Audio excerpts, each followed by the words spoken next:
इष्टदेवता संप्रयोगः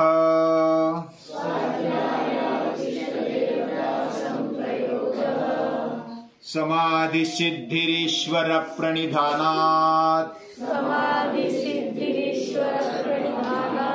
स्थिर सुखमासनम्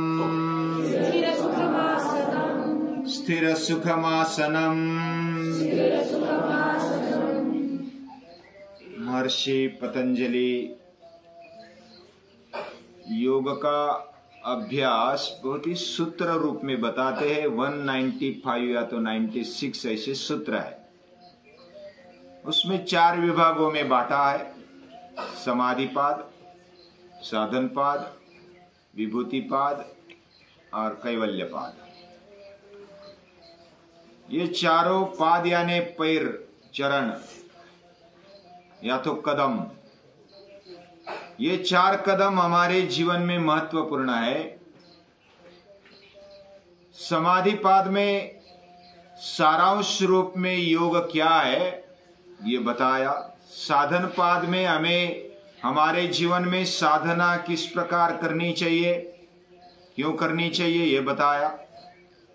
विभूति पाद में जैसे साधन पाद का उत्तरार्ध यानी अंतरंग में हमें कैसा घुसना चाहिए ये बताया। और जो भी ऐश्वर्य है योग का, क्या क्या करने से क्या परिणाम मिलता है, क्या फल मिलता है ये भी बताया। क्योंकि हम फल के अपेक्षा करते हैं, फल के लोभी है हम, तो फल भी बताया।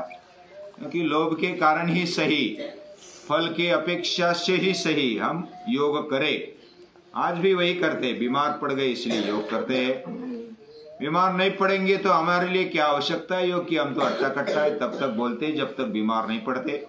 बीमार पड़ने के बाद फिर बोलते हैं कि डॉक्टर बोलते हैं अभी योग करना पड़ेगा, दौड़ना पड़ेगा, आसन प्राणायाम करना पड़ेगा, फिर करते हैं क्योंकि फल मिलना चाहिए। तो विभूति पाद ये फल बताने वाला, या तो उसका परिणाम क्या है, ऐश्वर्य क्या है ये बताने वाला ये पाद है। और चौथा पाद है कैवल्य पाद, यानी हमारा जो चित्त शक्ति है और चैतन्य शक्ति है उसके साथ जुड़ाव, आत्म शक्ति का परमात्मा शक्ति के साथ जुड़ाव कैसे हो। और वो दो नहीं है, कैवल्य यानी एक, केवल, ओनली वन। और ऐसा कैसे जुड़ाव होता है, कैसे जुड़ाव है ये बात बताई। और हम अपने मन के द्वारा कैसे वहां तक पहुंच सकते। मन ये ऑलराउंडर है। मन में इतनी ताकत है। मन एव मनुष्यानाम कारणम बंध मोक्षयो हो। बंध और मुक्ति का कारण मन है, तो मन के पीछे लगो। मन एकाग्र बनाओ, मजबूत बनाओ, संवेदनशील भी रखो और सतत उसको ऊंचाई की तरफ ले जाओ। ऐसे हमारे ऋषि मुनि कहते हैं, महापुरुष कहते हैं। और उसको ले जाने के लिए क्या काम आएगा, तो ये अष्टांग काम आएगा। योगांगानुष्ठानाद अशुद्धि क्षय, अशुद्धि का क्षय, उसके बाद ज्ञान दीप्ति और अविवेक ख्याति, विवेक ख्याति तक हम पहुंच जाते हैं। वहां तक पहुंचने के लिए यम क्या है, नियम क्या है, उससे क्या परिणाम मिलेगा ये बात बताई साधन पाद में। और साधन पाद में क्रिया योग है, यानी एक्शन प्लान हमारे जीवन में क्या होना चाहिए, कैसे हमें आगे बढ़ना है, ये बात बताते हैं महर्षि पतंजलि। और यम नियम का महाव्रत हमारे जीवन में होना चाहिए, कभी टूटना नहीं चाहिए। उसके लिए क्या क्या उपाय कर सकते हैं ये बात बताई। और अभी आसन बताते हैं। आसन, आज पूरी दुनिया में आसन ही ज्यादा करते हैं। आसन फास्ट करते हैं तो व्यायाम बन जाता है, और व्यायाम स्लो करते हैं तो आसन बन जाता है। उसमें अलग अलग प्रकार है। जितने प्राणी हैं दुनिया में उतने आसन हो सकते हैं। लाखों प्राणी हैं, लाखों प्रकार के आसन हो सकते हैं। लेकिन मुख्य रूप में हठ योग में 84 प्रकार बताए। कितने? 84। और 84 योनि है, 84 योनिज है, और उस योनि के एक एक प्रतिनिधि करके लिए है। और उसके अनुसार अगर हम एक एक आसन करेंगे तो हमारा पूरा शरीर फ्लेक्सिबल होगा, लचीला होगा, मजबूत होगा। आसने न भवे दृढ़म, आसन से दृढ़ता आती है, मजबूती आती है। हठ योग में यह बात बताई है। हमारा शरीर लचीला भी हो और मजबूत भी हो। केवल दिखने में तगड़ा है, फुला हुआ है, तो शरीर तगड़ा नहीं होता। शरीर ज्यादा पतला भी नहीं होना चाहिए, ज्यादा मोटा भी नहीं होना चाहिए, स्मार्ट होना चाहिए। सीना चौड़ा, सिकुड़ा हुआ पेट, दंड बाहु मजबूत, टांगे जांघे मजबूत और गर्दन भी मजबूत, नजर होती शार्प।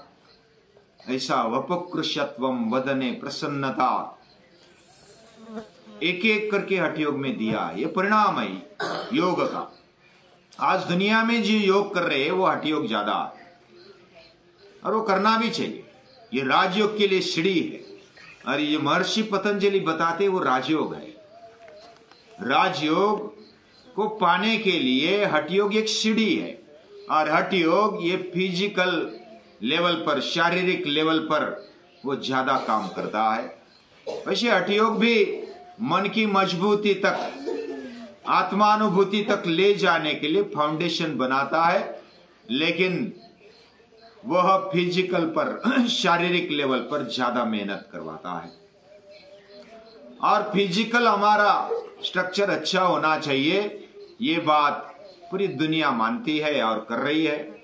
क्योंकि शरीर बिगड़ गया है, रोग आ गए हैं, बीमारी आ गई है, कुछ दुर्बलता आ गई है, तो उसके लिए योग करना चाहिए। तो आसन से शुरुआत करते हैं, लेकिन एक आसन से एक स्थिति अगर बना दी, एक बात तो सभी ने देखी है, एंटीना देखा है ना सभी ने। पहले टीवी को एंटीना होता, अब डिश है, डिश लगाते हैं और उसकी दिशा परफेक्ट करते कि नहीं करते, उसको देखा है। विशिष्ट दिशा में उसको बिठाते हैं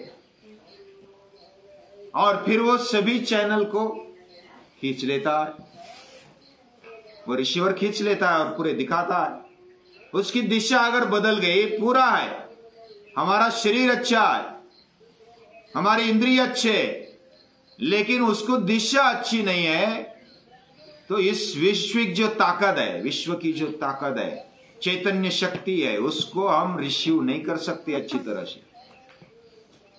फिर ऐसे झिनझिनियां आ जाती है, जैसे स्पॉट आ जाते, बराबर रेंज नहीं होती। मोबाइल में भी ऐसा होता है, रेंज नहीं तो फिर रिसीव नहीं होता, सिग्नल नहीं मिलता, फोन नहीं लगता। वैसा हमारा शरीर, अगर उसका आसन अच्छा नहीं है तो बाकी वो रिसीव अच्छा नहीं करेगा। आसन परफेक्ट हो, उसमें प्रयत्न महत्वपूर्ण है, और प्रयत्न के साथ साथ उसकी दिशा भी महत्वपूर्ण है। कोई भी आसन स्थिर सुखम आसनम, स्थिरता से सुखपूर्वक जो होता है वह आसन है। हम बैठे, गीता भी इसमें महत्व देती है। गीता का जो श्लोक है कौन सा है? शुचौ देशे प्रतिष्ठाप्य स्थिरमासनमात्मना नात्युत्सृतम नाति नीचम चैलाजिन कुशोत्तरम तत्रैकाग्रम मनः कृत्वा यत चित्तेन्द्रिय क्रिया उपविश्यासने युञ्जात योगमात्म विशुद्धये। यानी आत्मशुद्धि के लिए पहले बैठना आना चाहिए हमें। और कैसे स्थान पर बैठे? शुचौ देशे, शुद्ध और पवित्र स्थान पर बैठे।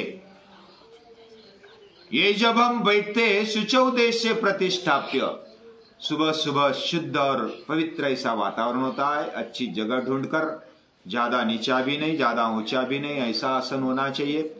एक स्थिर ऐसा आसन, नीचे लेवल होना चाहिए। शुचौ देशे प्रतिष्ठाप्य स्थिरमासनमात्मना नात्युच्छ्रितम नाति नीचम चैलाजिन कुशोत्तरम। पहले मृगचर्म होता था, अभी मृगचर्म नहीं तो कॉटन का ये शतरंजी ले सकते और उस पर अच्छा सा बैठ सकते। नीचे हमें ज्यादा देर बैठने तक आराम से बैठ सके, सुखपूर्वक बैठ सके, ज्यादा कुशन वाला भी नहीं, ज्यादा कड़क भी नहीं, ऐसा आसन होना चाहिए। और इस प्रकार जब बैठते हैं, बैठने की क्रिया अगर अच्छी हो गए, हमारी दिशा दशा अच्छी हो, तो हमारा रिसीवर अच्छा फिट हो गया, ऐसा समझो। और इस दुनिया में दो ताकतें, दो ताकतों में एक मैं हूं और दूसरी है विश्व की ताकत, मेरे अलावा। ये वैश्विक ताकत और दूसरी मेरे अंदर की ताकत, अंदरूनी ताकत और बाह्य ताकत। ये बाह्य ताकत को जैसे हमारा और उसका कनेक्शन है, और वो कनेक्शन जुड़ जाने के लिए ये आसन है। हमारा शरीर और इंद्रिय रिसीवर है। वह क्या है? जो भी सिग्नल्स आते हैं उसको लेने के लिए ये शरीर मिला है, इंद्रिय मिले हैं, मन मिला है, बुद्धि मिली है, चित्त और अहंकार मिले हैं। उसको शुद्ध करके, उसकी अवस्था अच्छी बना करके हम अगर रखते हैं तो ये वैश्विक ताकत, कॉस्मिक पावर, ये हमारे अंदर घुस सकती है। हमें उसको ले सकते हैं, अपने जीवन में उसका उपयोग कर सकते हैं। और ये बात महर्षि पतंजलि बताते हैं, जब एंटीना हिलता है या तो कोई भी डिश हिलती है, उसकी दिशा गलत है, तो हम जैसे रिसीव नहीं कर सकते, वैसे हमारे आसपास जो विश्व की ताकत है, सूर्य में ताकत है, वायु में ताकत है, लहरों में ताकत है, बहुत सारे वेव्स इस सृष्टि में बसे हुए घूमते हैं। उस वेव्स को लेने के लिए हमारा रिसीवर कैसा, ये महत्वपूर्ण है। पावर स्टेशन या तो जैसा कोई रडार होता है, रडार में जो भी दुनिया में चल रहा है वो सभी आकाश में चल रहा है, वो दिखता है और वो कंट्रोलिंग रूम बन जाता है। वैसा हमारे जीवन का कंट्रोलिंग रूम, सभी शक्तियों का कंट्रोलिंग रूम अगर कोई है तो वो है शरीर। और शरीर और इंद्रिया अगर सही हम स्थापित करते हैं, उसको सही बिठाते हैं, तो ये सभी शक्तियां हमारे पास आने के लिए तैयार है। जब बाहरी शक्तियां हम ले सकते हैं तो अंदरूनी शक्ति जागृत हो जाती है। अंदरूनी शक्ति जागृत किए बिना बाहरी शक्ति को ले नहीं पाते। ये बात जब हम समझेंगे तो हमारा आसन कितना महत्वपूर्ण है। जो अयंगार जी है, अयंगार जी, वह आसन को सिद्ध करने के लिए 6-6 साल लगाते हैं। उनका कोर्स है, 6 साल का कोर्स है आसन सीखने के लिए। और ये आसन हम सीख जाएंगे, अच्छा सा बैठना आ जाएगा, तो प्राणायाम कर सकेंगे, बाकी प्रत्याहार कर सकेंगे, धारणा ध्यान समाधि तक जा सकेंगे। जितनी कंटिन्यूटी अच्छा बैठने की हमारे जीवन में है, हमारे हर रोज के शेड्यूल में है, बैठना अगर अच्छा सा नहीं, थोड़े से अगर हमें समझो आदत लग गई, ऐसे बैठे हमेशा ऐसे अगर बैठ गए ना, तो बुढ़ापे में जरूर धनुष्य बनेंगे। धनुष्य यानी पूरा टेढ़ा शरीर हो जाता है। और अगर थोड़े तिरछा बैठने की आदत बन गई, खड़ा रहने की अगर तिरछा, एक पांव पर खड़े रहने की आदत बन गई, तो पीठ दुखती है, एक साइड में मोच आ जाती है। कोई कोई बोलते हैं, कोई योग करने वाले शुरुआत में, या तो बहुत सारे पुराने भी ऐसे बोलते हैं कि योग करने से मुझे प्रॉब्लम आ रही है, प्राणायाम करने से मेरी कमर दुख रही है, मुझे बैठना भी अच्छा नहीं आता, मोच आती है, या तो अलग अलग समस्याएं आ जाती है योग करने से। ये योग करना, प्राण को कंट्रोल करना साधारण बात नहीं है। हठ योग में ऐसा कहा गया है कि शेर को कब्जे में करना, वश करना जितना कठिन है, उतना प्राण को कंट्रोल करना कठिन है। ये साधारण बात नहीं है। हम अच्छा सा आसन बना सके, हमारी पोजीशन अच्छी हो। अगर पोजीशन अच्छी है तो फिर हम छलांग लगा सकते हैं। समझो कि जैसे कोई विमान उड़ान लेता है, उसके लिए धावपट्टी अच्छी है तो उड़ान अच्छा ले सकता है, धावपट्टी अच्छी नहीं तो उड़ान नहीं ले सकता। हेलीकॉप्टर भी है तो उसके लिए वो पैड होता है, हेलीपैड, वो अच्छा है तो अच्छा उड़ान भर सकता है, नहीं तो लड़खड़ा जाता है। सरफेस अच्छा होना चाहिए, फाउंडेशन अच्छा होना चाहिए, तब बिल्डिंग बनती है। हमारे जीवन में यम नियमों का फाउंडेशन वैचारिक रूप में, मानसिक रूप में तथा शारीरिक स्तर पर यह शरीर हमें दिखता, बाह्य शरीर और इंद्रिया हमें दिखती है। मन बुद्धि या तो अंतःकरण दिखता नहीं, उस पर काम करना कठिन है।